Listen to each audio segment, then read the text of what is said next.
আমি বলছি না ভালোবাসতেই হবে। আমি চাই কেউ একজন আমার জন্যে অপেক্ষা করুক, শুধু ঘরের ভেতর থেকে দরজা খুলে দেবার জন্য। বাইরে থেকে দরজা খুলতে খুলতে আমি এখন ক্লান্ত। আমি বলছি না ভালোবাসতেই হবে।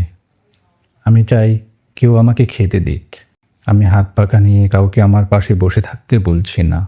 আমি জানি এই ইলেকট্রিকের যুগ নারীকে মুক্তি দিয়েছে স্বামী সেবার দায় থেকে। আমি চাই কেউ একজন জিজ্ঞেস করুক, আমার জল লাগবে কিনা, আমার নুন লাগবে কিনা, পাট শাক ভাজার সঙ্গে আরও একটা তেলে ভাজা শুকনো মরিচ লাগবে কিনা। এঁটো বাসন, গেঞ্জি, রুমাল আমি নিজেই ধুতে পারি। আমি বলছি না ভালোবাসতেই হবে।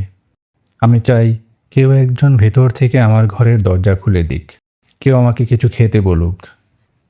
কাম বাসনার সঙ্গী না হোক, কেউ অন্তত আমাকে জিজ্ঞেস করুক, তোমার চোখ এত লাল কেন?